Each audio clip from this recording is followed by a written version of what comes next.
Hajde Drini, jepi Drini, Zeqo në komentin e ndeshjes Poloni-Shqipëri. Ja ku jemi merr topin.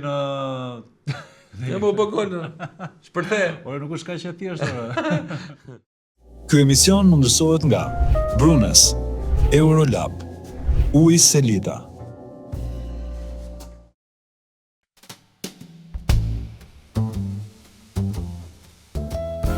Fly me to the moon, let me play among the stars.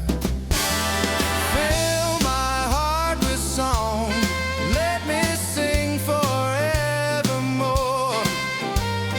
You are all I long for, all I worship and adore. In other words, please be true.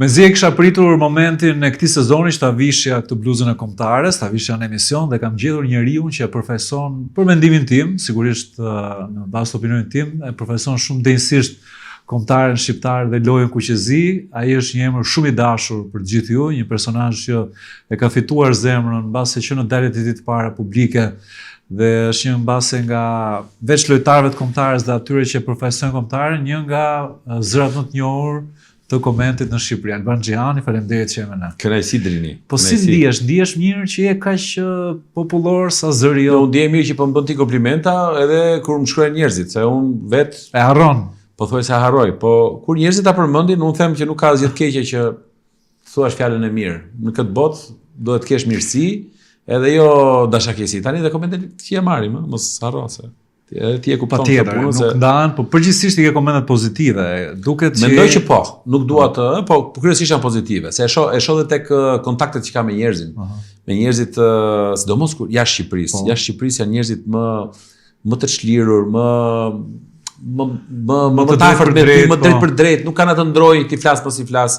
Kryesisht nga natyra jam tip që nuk është se i flas të gjithëve, i respektoj. Si ka nisur? Do t'ia kthesh atë kënaqësinë mbrapsht të japin, mendoj. E kisha menduar që do vije në këtë pikë? Domethënë, ai rrugtimi yt në profesional. Nuk mendoj Drini që ka një pikë në karrierë sipër që ti thua kjo është pika ime. Unë mendoj kur tërhiqesh, ti bën atë radiografin apo skanerin e gjithë ecurisë që ti ke pasur. Edhe aty mendoj që ti mund të kuptosh deri ku ke shkuar. Mua personalisht vetë nga natyra nuk jam tip që dua të bëj të vetë komplimentohem, edhe as nuk e mendoj fare. Po flas, jam shumë i sinqert te kjo që po të them. Jo, dhe unë këtë do doja që ti të zbulonin pak disa detajë mbase kanë shpëtuar në për intervista apo që nuk janë mbase që ka diçka pa u zbuluar për ty si personazh. Ndaj dua ta nis me një po themi perceptim tëndin, si nisi karriera jote, si ka nisur? Ka nisur, thjesht ka qenë një pasion imi që i vogël, në adoleshencë kryesisht, edhe tifoz sporti, futbolli, me të gjitha, plus basketbolli që e kam luajtur që në fillore, që regjistrohesh me ato klasa sportive dhe kam qenë goxha i lidhur me sportin, më pëlqente shumë, edhe mundohem ndoshta ta injektoj edhe tek vajzat e mia, tek e madhja ka filluar që këtë vit që të bëj basketbollin, edhe kështu nisi paralel me studimet. Edhe të filloja të komentoja.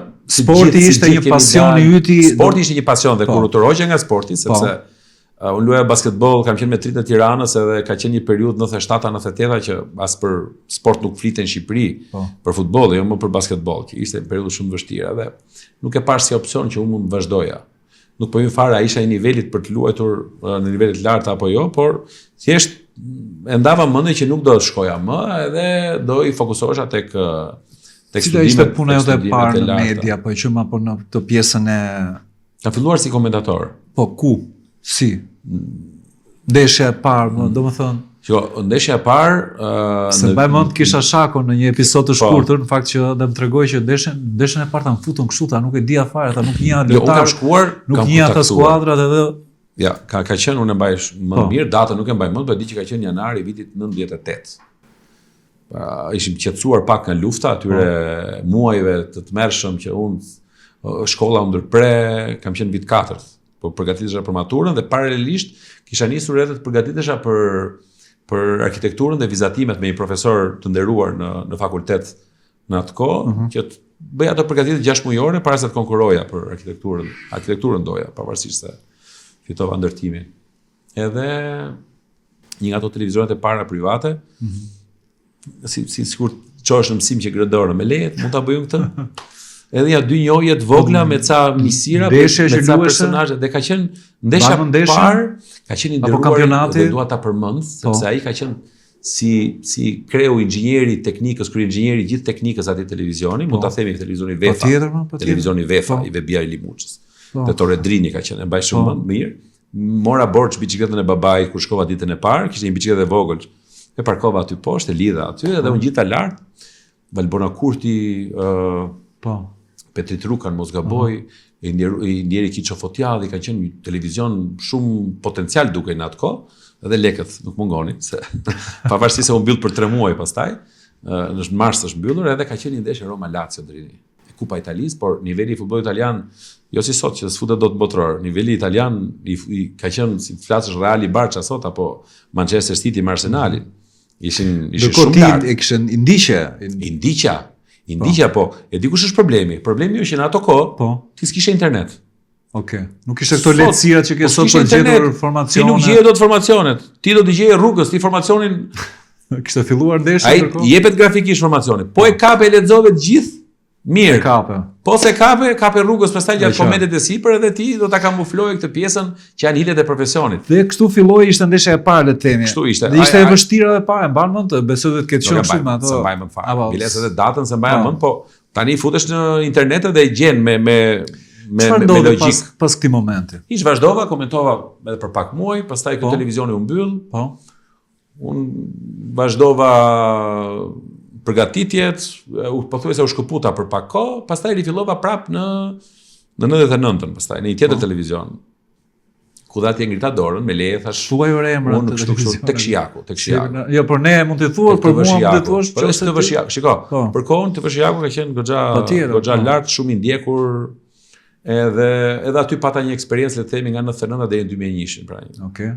Dhe pastaj Mercato bëri blerjen të Vëklani pastaj. Okej. Edhe është interesante sepse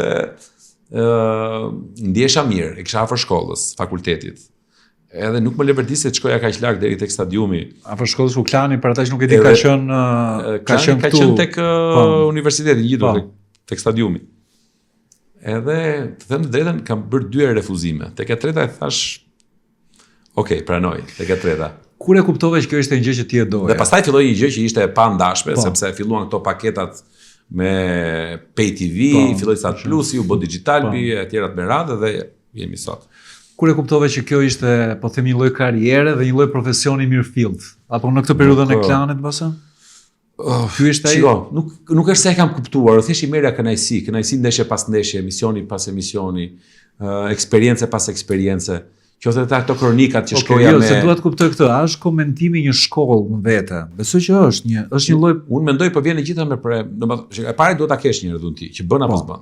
Sepse unë kam disa ruajtësa CD. CD nga VS-ja kam kaluar në CD.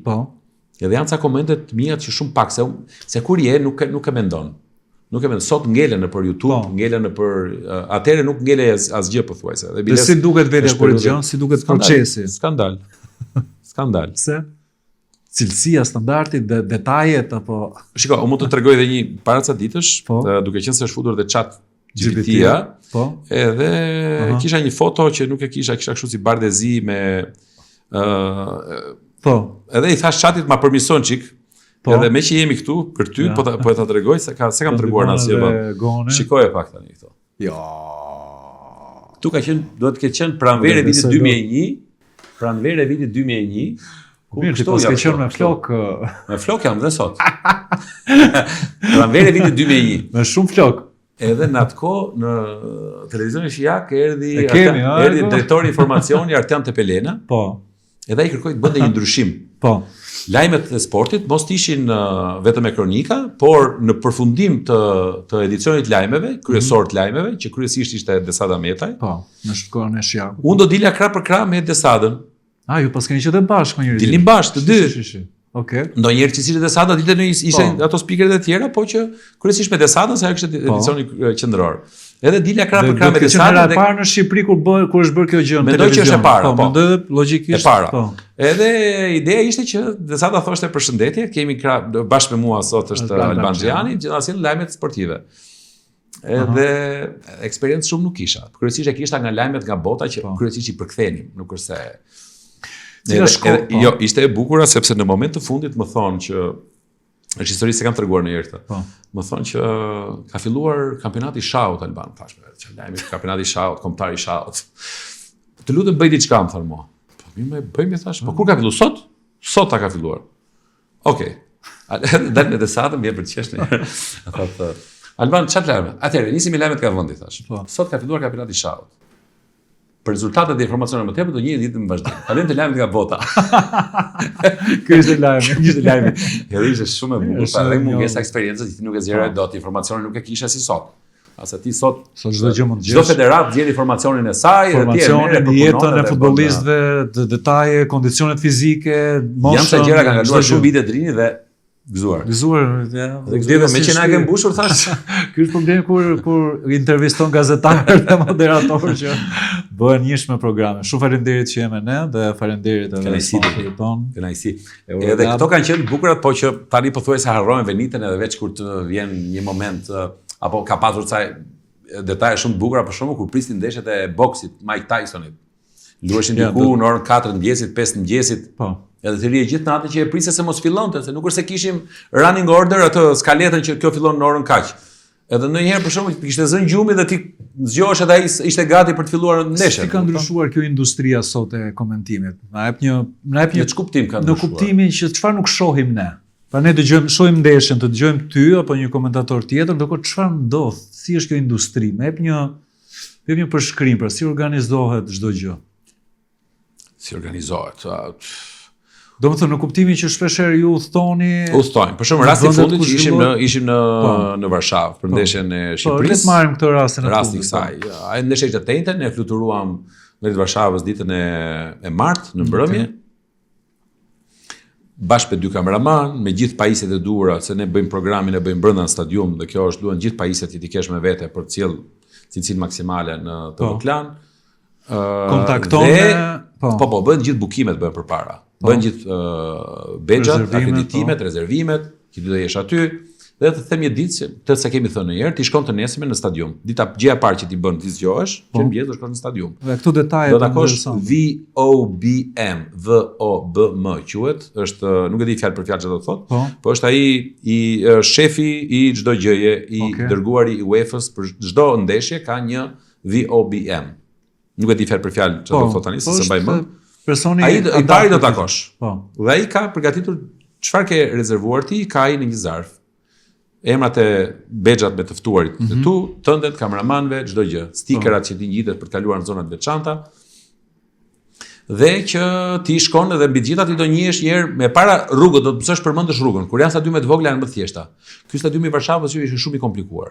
Ndoshta edhe nga që nuk ishte hapur ishte ditë përpara dhe për të shkuar te commentary position mund të më dashur gjysmore nuk e gjeja dot. Rrugën për të shkuar deri tek vendi ku komentohet. Nuk e gjeja dot. Shiko. Merre një ascensor, dil këtej, ku shkohet, njerëz që ngrihin duar nuk e dinin, vojta shumë për të thënë vërtetën.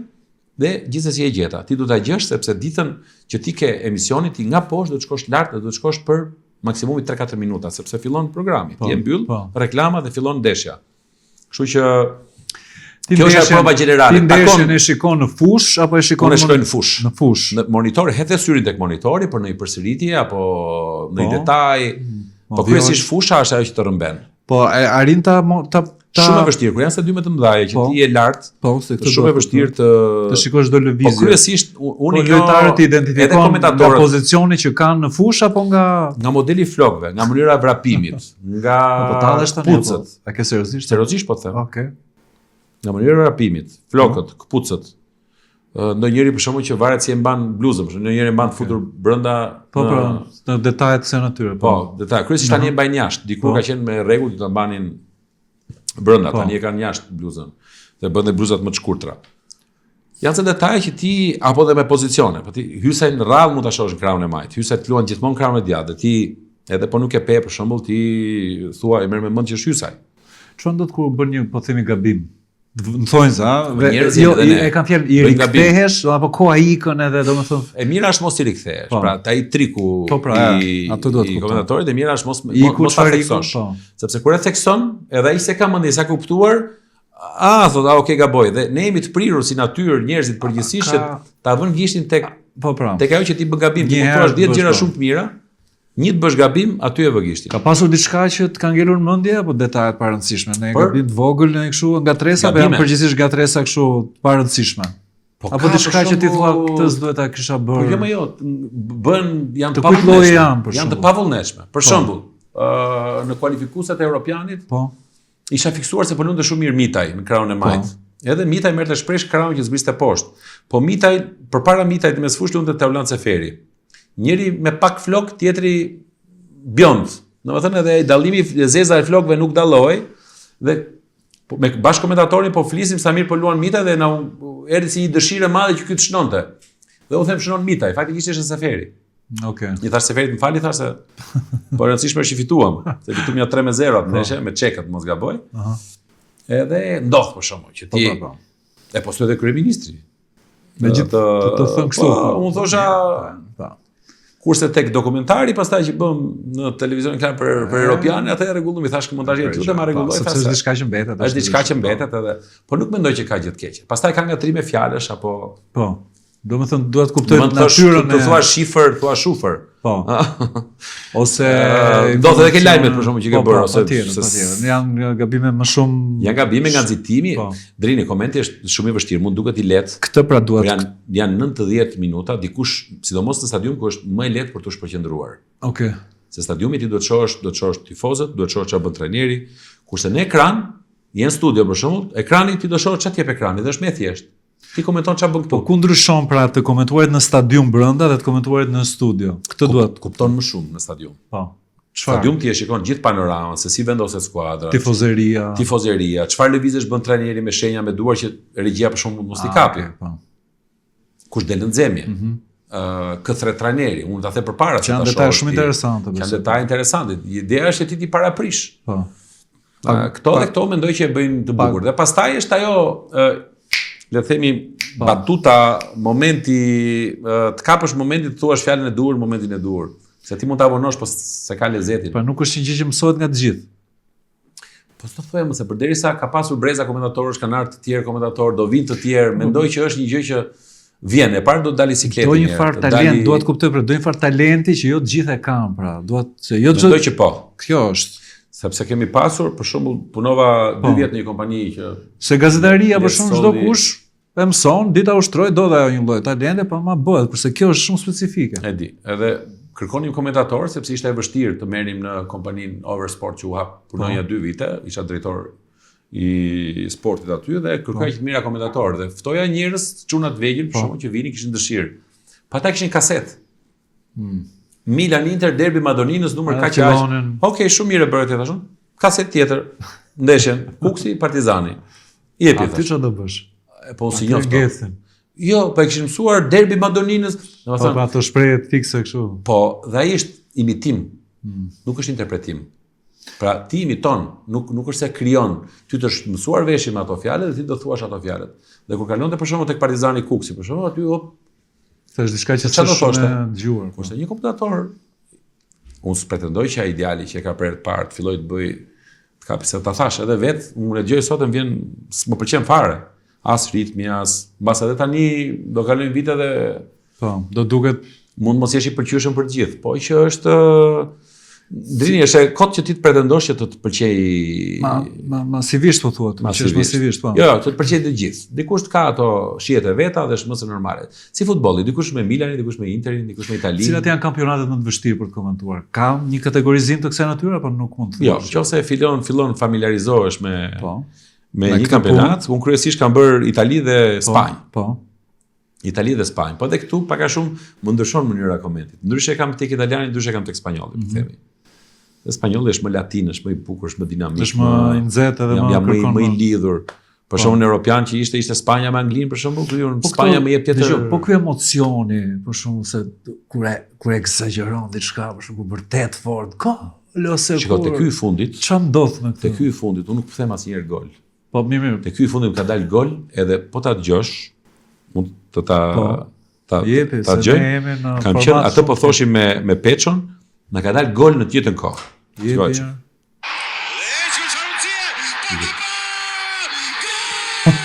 Si gol. Se këtu ishte gëzimi.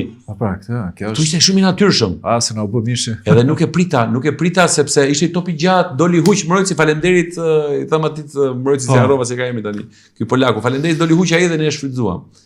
Edhe aty pastaj ti fillon karikohesh, se ti mendon, wow, që ka momenti që ne mund të shkojmë edhe më larg. Si është kjo adrenalina mbas ndeshjeve të forta? Ndryshon si nata me ditën në varësi të rezultatit. Po. Jo, e kam thënë ti ngrihesh aq lart, adrenalina ngrihet aq lart sa pastaj mezi ulesh, domethënë, mbas një komenti të fortë. E mira është që mos ke shumë, ti je goxha, edhe kur shkon lart me zërin ti, ta ulesh gradualisht, pra ti japësh ritëm deri në far momentit ta stabilizosh. Mos biesh në qetësi direkt, mos ket kaq shumë diferenca në si në intonacion edhe si në ritëm. Çfarë ndodhi? Është e vështirë ta mbash gjithsesi. Po. Më jep një opinion për kombëtaren shqiptare. Çfarë ndodhi me Edhe gjatë komentit pi ujë shumë. Edhe gjatë intervistës me Ky është në kontingjent podcasti. Do të bësh ti një podcast. E kam menduar deri po Selita. Kam frikë se futbollistët janë pak që nuk vinë. Se kemi një podcast sport që është i specializuar për sport, është podcast i mirë. Po nuk dalin futbollistët. Podcastet ka të mira. Problemi është që të marrësh edhe të zhbirilosh në për mendjet apo personalitetin e futbollistave sot. Futbollistat sot programi jo Dream Program, një program ëndre. Ke një program ëndre që e sheh dhe thua, dua këtë program. Për momentin po shijoj këtë të kombëtarët një. Kemi këtë projektin e madh në Klan që është botrori. Kuptoj që ky është Jo, po këto janë, pastaj shiko, unë nuk eci shumë me që të shoh çfarë do ndodh pas 2-3 vitesh. Shfrytëzoj në këtë fushë që kemi tani këtë, ai ta kapim fort dhe ta bëj mirë. Do bëj plane, unë nuk jam njeriu planeve se as njerëz m'dalin. Po isha po të bëj program nuk ka një detaj që më ka bërë gjithmonë përshtypjen edhe si gazetar. Kur kombëtarja fiton, të gjithë dalim në sheshe, mbushim sheshet, brorasim, me bori. Kur fillojnë bëjnë ato komente negative. Çfarë është kjo botë? Po kështu është gjithë bota. Kështu është gjithë bota. Në Bosnjë, kur fitoj me Italinë, u bënami. U mbushën sheshet, fishek zjarre. Në Itali është zi. Nuk është diçka shqiptare se thua. Po nuk është, ai është ndjenjë emocion, shiko, është e vetmja gjë që njerëzit e duan pa interes. Jo, këto komente negative për kombëtarin, për trajnerin ndonjëherë. Po mirë, mos e gjithë janë brenda vetes janë opinionistë. Dhe unë mendoj s'ka asgjë të keqe nëse dikush jep një opinion. Të gjithë janë shkaktar të një gjëje që ndodh. Online na e ka dhënë këtë mundësi. Niveli i futbollistave, forma e futbollistave, se mund të jetë shumë i mirë, por s'ka formën e duhur. Niveli i trajnerit, sa i zoti është, trajneri ka dy faza, ka dhe fazën që sa e lexon ndeshjen dhe se si ditë stërvis. Kryesisht ata trajnerët e kombëtarëve kanë më të vështirë sepse këta nuk kanë mundësi për eksperimente. Këta janë vjen skuadra ditën e diel ose të hënë, të martën stërvitje, mërkurën ajo tek stadiumi dhe të ndeshja. Do thënë ai s'ka mundësi. Kryesisht trajnerët janë të kokë fort, janë kjo pjesa që do të shkojnë deri në fund me kokën e vet, edhe shumë mirë e bëjnë. Po. Se në fund të qëndrojnë asaj gjës vetë. Edhe unë po tisha, dua të qëndroj gjës time dhe të mos ligojmë nga opinionet që japin tjerët, se shumë dikur thoshte Jose Mourinho e pyesni të hënën. Pse luajte me Drinin dhe Albani ti se humbe? Po. Jam shumë dakord ti tha. Po mos ma thuaj të hënën ti tha. Hajde me mua, se kur ta shtypit shtunën. Edhe hajde ta bëjmë bash formacionin dhe pastaj të shohim se do dalin ndeshja tha. Se tani mbrapa ti dhe unë tha ta bëj. Unë nuk mendoj që ka trajner apo lojtar apo skuadër apo drejtues të lartë të një klubi apo federate që duan që të mbas. Askush nuk e pranon unë. Edhe po të luajmë kalçeto me shokësh. Patjetër. Unë dua të fitoj ndaj teje. Kemi mundësi kapacitete. Kemi përgjegjësinë për humbjen, dua të them. E të them edhe gjë tjetër që po shikoja hartën e skuadrave të kualifikuara. Ishte kryesisht me përjashtim Turqisë, Bosnia dhe Kroacia në Ballkan, ishte komplet Europë perëndimore që shkojnë Dhe ata kualifikohen për herë. Dhe kanë futbollin më të zhvilluar, kanë kushte më të mira. Do të thuash kjo që na ndodhi nuk është diçka që lidhet çdo gjë me ekonominë. Po jo më unë mendoj kemi arrit maksimumin. Dhe këto reagime vinë që ne kemi arritur shumë pritshmëritë tona. Ti ke dali parin kualifikues të Europianit, shkove u kualifikove, ke dali dytin kualifikues të botrorit. S'kish ndodhur ndonjëherë në Shqipëri. Me këtë trajner, sado që ta kritikojmë. Është ky trajner dy herë jashtë Serbinë. Është ky trajneri më i mirë që kemi pasur ne? Me shifrat thon po. Shifrat thon po. Vendi i parë, vendi i dytë, dy kualifikues. Kështu që po ti shohësh statistikat, statistikat e tregojnë se ti mund të jesh shumë i mirë, po s'ke fituar asgjë. Të njëjtin opinion edhe për kombëtarën? Shiko, është faza me rezultate. Shiko, un jam çik fan si asaj kombëtares Brigelit me këta çunat me Aliajin e me Bogdanin e me Taren e me Lala, Skela, Duro, kanë qenë brez fantasti Murati, mos harrojnë tjetër tani, kanë qenë brez lojtarësh fantastik, s'kan patur këto kushte. Ndoshta edhe mund të kishin performuar edhe më mirë në kushte të tjera siç janë kushtet e sotme. Edhe kurioz jam se çfarë mund të bënin ato lloj nivelesh. Këta janë më europian, luajnë disa klube të rëndësishme. Janë mësuar me të frymën e edukimit e futbollit. Sa e rëndësishme është natyra e një futbollisti, pra ajo që është në fushë dhe sjellja e tij. Pash më bëri shumë përshtypje një koment për Brojën, nuk e di tani në këto ndeshjet e fundit që sigur nuk ishte qendruar pranë shumë tifozëve, kishin thirrur, nuk ishte përgjigjur. Ishte ndeshja me Andorrën ajo, që ishte nëse po domethënë raporti mes njeriu si individ dhe futbollistit, sa e rëndësishme. Broja për mendimin tim ka pasur shumë dashuri nga tifozët. Unë sa harroj, ne u kualifikuam në Europian pa Brojën dhe të gjithë thoshin, sigur na vi Broja. Çdo bëj me Brojën. Dhe thosha shumë njerëz, shumë më të vi Broja, bujrum le të vi Broja. Problemi është që ne u kualifikuam pa Brojën, ne u kualifikuam me Cikalleshin, me këta çunat. Ti për fat keq nuk shkojnë në Europian pastaj, po luhet me 11 lojtar, një vetëm nuk bën dot çuditëra. Nuk bën dot çuditëra. Sa shumë i binde që Messi do kishte fituar 5 kupa bote. Messi ka fituar do të them këtë që ndonjëherë futbollisti mund të jetë as në fushë, po jashtë mund të jetë pak personazh i vështirë dhe si ndahet kjo jeta mes. Unë mendoj që nga mjeshtrat e krijimit të këtij raporti mes tifozëve dhe edhe vetë lojtarit ka qenë Loriku për shembull. Loriku e krijonte këtë. Loriku i bënte për vete tifozët, kishte atë karizmën për ta bërë, për të udhëhequr grupin. Dhe që mendoj që kapitenit një Lorik i mungon kombëtares, nuk e kemi sot ende një Lorik. Nuk po flas për kualitetin, po të duhet një lider që duhet të heq. Nuk është rëndësishme të jetë as. Jo gjithmonë. Për shembull mbajmë Spanja për vite me radhë mbante një Pepe Reina në port, ata që shohin futbollin do ta dinë, ka luajtur Napoli, Liverpool. Nuk ishte portieri më i mirë i Spanjës. Po në Spanjë, nga ato njohjet që kanë pasur, unë thoshin, këtë e marrin gjithmonë edhe sikur mos të luaj ky, se ky bën grupin, ky krijon atmosferën. Ajo është e rëndësishme. Skuadra ka nevojë për këto. Se kemi tani një Lorik këtu. Një Lorik jo. Tani është e vështirë që të jesh. Kush është Loriku i kombëtarës? Tani me këto AI ndoshta mund ta bëjmë, po si ke vështirë duket. Jo, kush janë disa nga futbollistët që udhëheqin kombëtarën? Ka disa që janë kështu kokat. Ne kemi grup, nuk do thosha. Shiko, Hysaj pavarësisht është po kap 100 ndeshjet me kombëtarën. Pra Hysaj ka atë pjesën e vet. Gjimshiti po bëhet sepse doli kampion e Europe me Atalantën, kampion i Europa Ligës me Atalantën.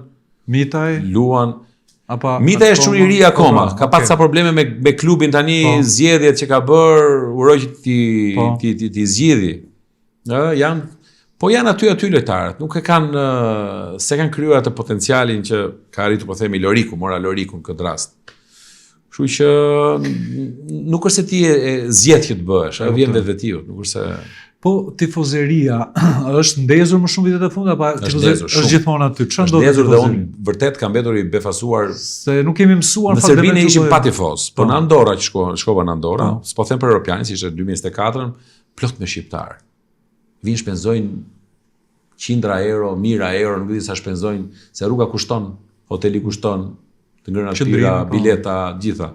Është kryer dhe një industrie kjo. Dhe vin, po, ta thash në fillim që është gjëja sporti është gjëja më që bashkon njerëzit pa interes, vetëm për ngjyrën, për flamurin.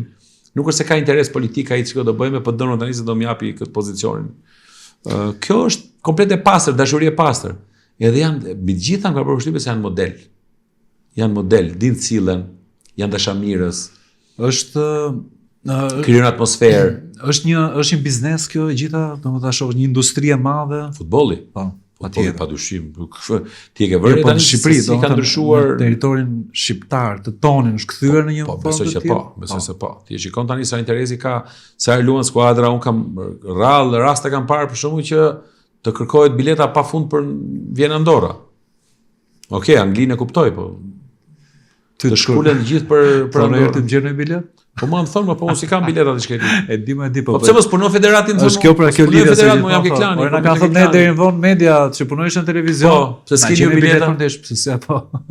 Po se edhe nuk e lidhin se mendon që ti je pranë këtyre dhe ti duhet të kesh akses. Un kam i thash kam Bexhën, po. Bëjmë një kështu shkëputje nga sporti të vogël, domethënë, për të parë pak thash do merrni disa rroba. Ha, marrin, po. Cheers. Se kam ca pyetje që janë shumë lidhen shumë me sportin, lidhen shumë me jetën tënde. Duket sikur jeton vetëm te kjo pjesa e, domethënë, jetës po themi mes aktiviteteve që lidhen me sportin, me futbollin, angazhimeve mediatike po i quajmë. Çfarë ndodh jashtë medias në jetën tënde? Familja tani ka zënë një rol shumë të rëndësishëm. Po. Ai dashurim vete, dy goca të mrekullueshme që njërin prej tyre të madhen, ëh, kam shtuar edhe e ke përfshir pak edhe. Po, e kam përfshirë bërë personazh, po e ka tipin e po dhe e vogla është, po prit, do të presim sikse edhe e vogla është interesante. Edhe vogla e ka të talentin, ëh? Po, e vogla është. E madhe sa vjeç është? E madhe është klasë parë. Klasë parë. S'ka bërë 7 akoma, e futëm çik herët, me thënë drejtën. Po. Se vetë jam fut 7 vjeç, tash me vetë pse të bëni një vit kopësh goca tash. Do të thënë ti je babai i dy vajzave. Si është ti je babai i dy vajzave? Shumë bukur është. I kishte gjoj shumë, shiko, për prindin do them s'ka nevojë. Komentatorëve kur te sporti po shohin te familjes. Ka lidhje, është çuna goc. Unë vetë kisha një parandije, do isha baba kështu çunash, ose çuni. Në koje? Dolën dy. Po që nuk kanë për prindin nuk ndryshon asgjë, domethënë nuk ndryshon, nuk ka lidhje seksi, është çuna po është goc, janë njësoj, janë fëmijë dhe ti thonë që ke jetë për kujdesje. Vajzat kanë më shumë, duan më shumë, kanë një lidhje më të ngushtë me baballarët ose me po mentalisht oma thon. Oma. Pikë mami, them shpejt mami. Përkë mami. E gjen shumë me mamin, po që si është kjo periudha e largimit tënd, duhet të kuptoj pa kur largohesh. I merr malli shumë. Ndonjëherë ky ritmi, se është ritëm shumë i madh, Drini, po të them vërtetën se nisa të e lan për gjysmë, fillon një ditë përpara, me lidhje direkte, fillon dita ndeshje, si do të mendosh për ndeshjen, do mendosh do vinë të ftuarit, do të se di se ftuarit, hajde të pam një drek këtu, para se të ikim stadium, do ikësh do vishesh, po thuaj se s'ke kohë fare të flasësh me familjen. Të nesme pastaj është pjesa më e bukur kur ti se je më i relaksuar, aty kthen përgjigje të gjithëve, Instagram, WhatsApp, ke kohë me video të flasësh me fëmijët, me familjen. Kush janë, ke një grup miq të ngushtë? Ka, pa miq. Patjetër. Mos lënë zoti pa miq. E jeton jetën pra mes mes shoqërisë dhe familjes dhe punës. Tani familja çik më shumë se na, duke qenë se fëmijët janë të vegjël edhe na kushtozojnë pak që do të mblidhemi. Patjetër, do të çik më shumë dorë nga jeta natës, edhe pse përpiqem ose lëm, por në një herë muaj, 2 herë muaj, edhe dalin më njëherë kështu. Okej.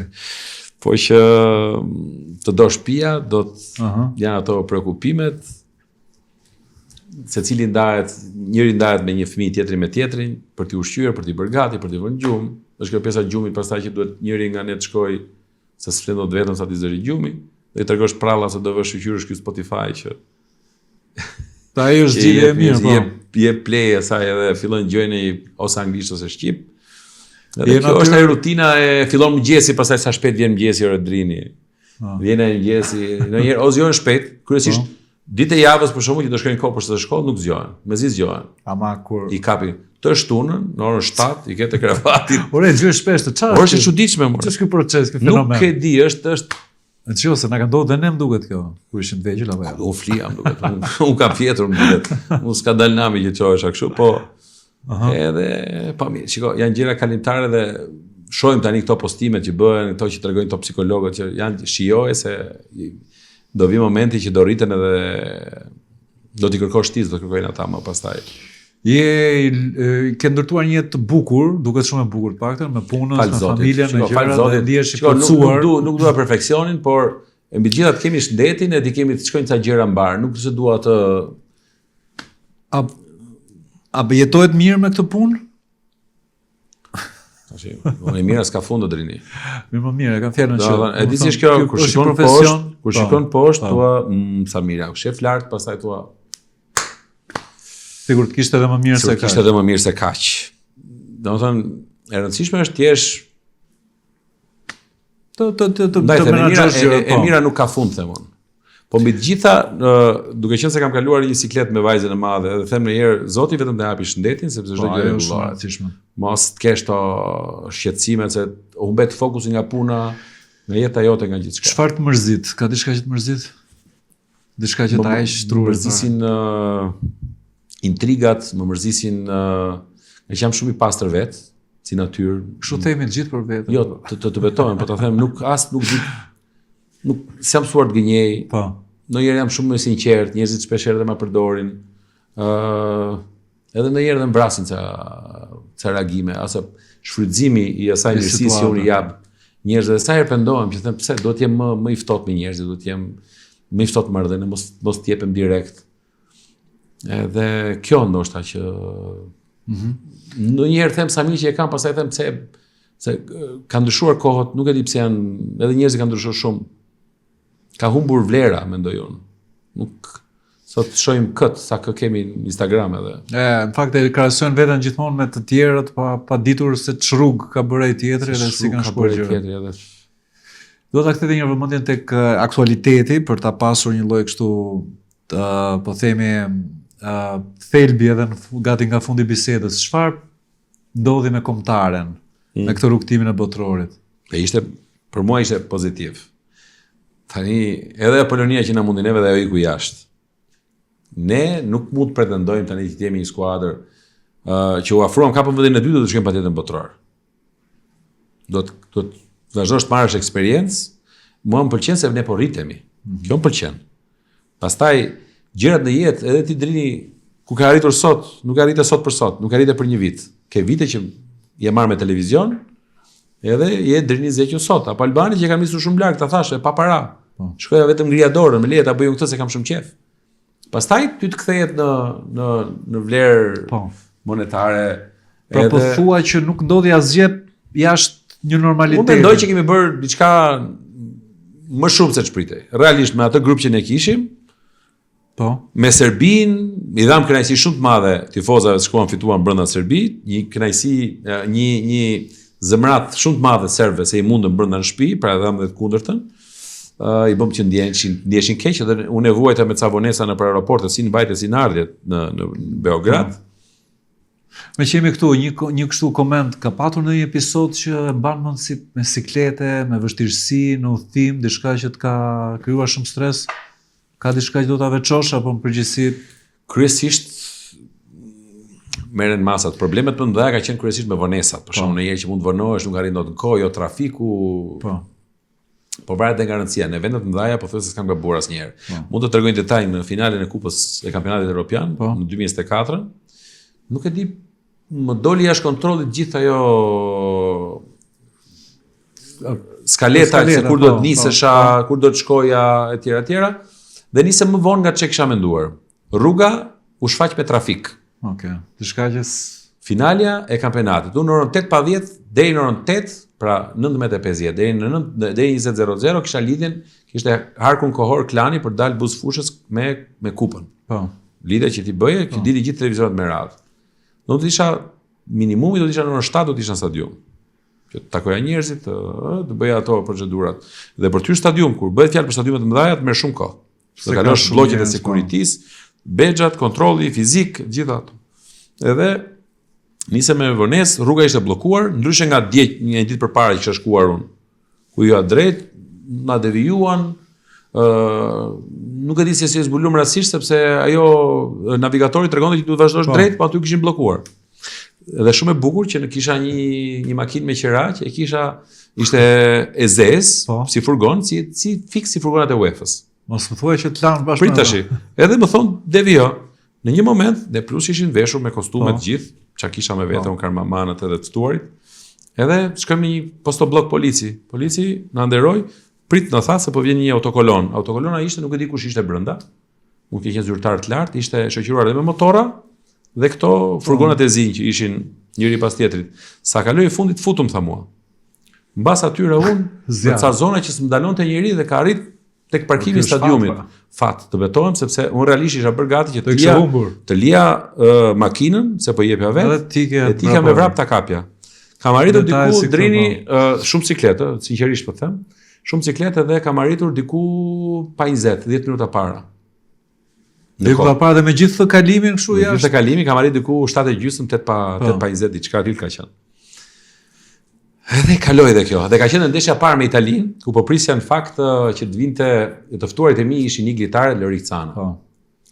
Më herët kishte ardhur Florian Myrtha me cilin do të komentoja, se Flori kisha punuar më herët me Florin dhe Flori dinte, i thosha në orën 6 do të shkojmë edhe pik. Ndërkohë që me Igli Tare ishte shumë interesante sepse Igli kishte marrë akreditimin, unë isha futur në, po themi, në stadium, ndërkohë akreditimi do të merret tek artet. Domethënë gjithë këto peripeci. Dhe Igli tani nuk dinte nga të vinte. Unë sikleti madh thej lidhjeve. Dërgoj dikët lutem shko merre Igli Tare që të vi.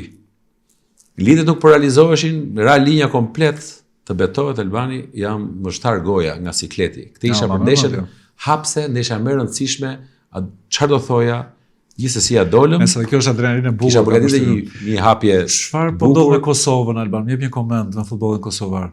Edhe Kosova po thuaj se preku një ëndër, le të themi. Pavarësisht se nuk shkoi, bëri krenar gjithë shqiptarin, skuadër shumë simpatike, qoftë do shkonte do ishte fenomenale, por që drini gabimet apo edhe dështimet ndonjëherë në moment fundit të bëjnë edhe më të fortë.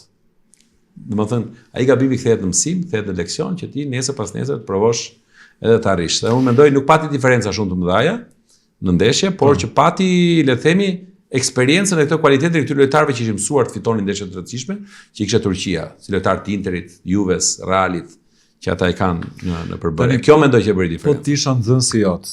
Domethënë një nxënës modest. Do komentosh? Do komentosh. Do të vëmë një ndeshje. Do ta komentosh të golin. Po si ta komentosh? Ja shikoja. Domethënë do të mësosh se regjis do japi pastaj pamjen. Ky është momenti i golit. Atëherë. Okej. Do ta jap pazë. Okej.